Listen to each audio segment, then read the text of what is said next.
Pak Esra, mohon izin bertanya. Alkitab penuh dengan nubuatan dan janji. Nubuatan baru bisa dikatakan tergenapi jika terjadi persis seperti apa yang dinubuatkan. Tidak kurang dan tidak lebih. Tepat seperti yang dinubuatkan. Ada banyak nubuatan yang sudah tergenapi, namun ada juga yang penggenapannya tidak tergenapi tepat seperti yang dinubuatkan. Ada satu nubuatan Tuhan terhadap Abraham di Perjanjian Lama. Dalam Kejadian 18 ayat 10 dikatakan, dan firman-Nya, sesungguhnya aku akan kembali tahun depan mendapatkan engkau. Pada waktu itulah Sarah istrimu akan mempunyai seorang anak laki-laki. Dan Sarah mendengarkan pada pintu kemah yang di belakangnya. Dalam ayat di atas, ada nubuatan atau janji Tuhan atas Abraham. Tepatnya dua nubuatan atau janji, yaitu Tuhan akan kembali tahun depan menemui Abraham. Pada waktu itulah atau pada saat kedatangan Tuhan menemui Abraham, Sarah akan melahirkan. Saya memahaminya sebagai berikut. Tuhan datang mengunjungi Abraham dan Sarah melahirkan pada kunjungannya.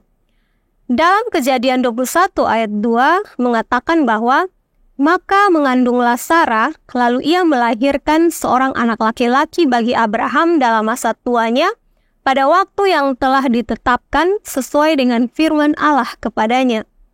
Satu nubuatan tentang Sarah mengandung dan melahirkan digenapi dalam Kejadian 21 ayat 2. Namun janji tentang kunjungan Tuhan kepada Abraham tidak tercatat di Alkitab.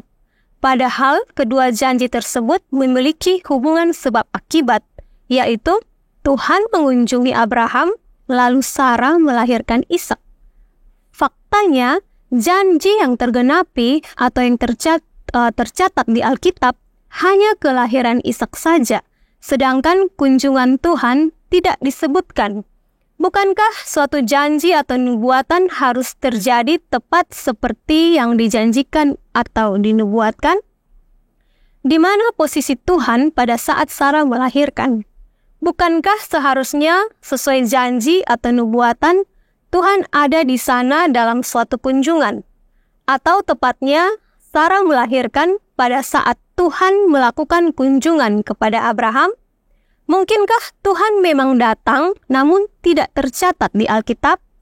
Namun jika tidak tercatat, bagaimana bisa dikatakan bahwa nubuatan tersebut tergenapi? Bukankah penggenapan itu harus ada pembuktian atas digenapinya nubuatan tersebut? Mohon pencerahannya Pak Esra. Memang Tuhan berjanji ya bahwa pada waktu Tuhan akan mengunjunginya dan Sarah melahirkan. Saudara lalu akhirnya melihat bahwa Sarahnya melahirkan benar, tapi Tuhan tidak mengunjunginya. Jadi nubuatannya, dua nubuatan hanya tergenapi setengah saja.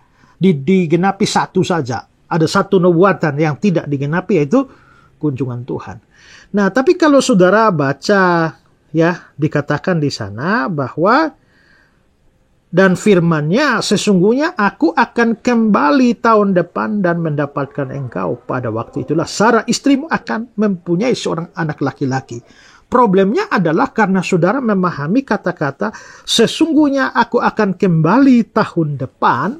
Saudara menafsirkannya sebagai kembali seperti yang waktu pertama kali dia menemui Abraham dan Sarah. Kita harus ingat bahwa kembali tahun depan itu tidak harus berarti kembali dengan cara yang sama. Kita ingat ya bahwa Tuhan Yesus waktu mau naik ke surga. Waktu Tuhan Yesus mau naik ke surga kan dia bilang dia akan datang kembali. Dia akan datang kembali dengan cara yang sama. Dengan cara yang sama itu di Kisah Rasul pasal 1 itu ya. Dia yang terangkat ke surga akan datang kembali dengan cara yang sama. Itu kapan? Yaitu pada waktu dia datang kedua kali di akhir zaman. Tapi tentang Roh Kudus, dia bilang, aku akan datang kembali kepadamu. Aku tidak akan membiarkan kamu yatim piatu. Aku akan datang kembali padamu. Nah, itu tidak berarti bahwa Yesus sudah datang. Tapi maksudnya, dia datang dalam cara yang lain, yaitu dengan kehadiran Roh Kudus. Karena itulah maka Yesus yang naik ke surga, dia tidak akan membiarkan muridnya sebagai yatim piatu. Aku akan datang kembali padamu. Dengan cara apa? Dengan cara mengutus Roh Kudus. Itu disebut sebagai kedatangan. Maka kita bisa lihat bahwa yang disebut sebagai kedatangan itu bisa kedatangan seperti dalam pengertian yang awal atau kedatangan dalam pengertian yang lain. Yesus menyebutkan dua kedatangan itu. Kedatangan dalam bentuk yang lain yakni Roh Kudus. Tapi kedatangan dia sendiri secara pribadi itu terjadi pada akhir zaman. Nah, dalam konteks seperti itu bisa dimengerti bahwa pada awalnya Tuhan datang menjumpai Abraham dan Sarah. Lalu memberikan janji bahwa tahun depan aku akan datang kembali. Waktu itu Sarah melahirkan. Tidak harus berarti bahwa dia akan datang kembali dengan cara yang sama seperti dia datang sebelumnya. Tapi maksudnya adalah dia bisa datang kembali dengan pernyataan kuasanya di dalam kehidupan Abraham dan Sarah. Dengan kata lain, pada waktu Sarah itu yang sudah mandul itu, sudah tua, tidak bisa punya anak lagi sebenarnya secara biologis, ternyata bisa mengandung dan melahirkan seorang anak. Bukankah itu berarti bahwa Tuhan telah datang kepadanya? Bukankah berarti Tuhan telah datang kepada mereka, tapi datang dengan cara pernyataan kuasa dan keajaibannya atas kehidupan Abraham dan Sarah? Jadi sebenarnya penggenapannya, nubuat itu tergenap sepenuhnya. Hanya soal pengertian, aku akan datang kembali saja. Hanya itu pengertiannya. Kalau itu dimengerti, maka sebenarnya tidak ada soal. Nubuatan itu tergenapi dengan sempurna.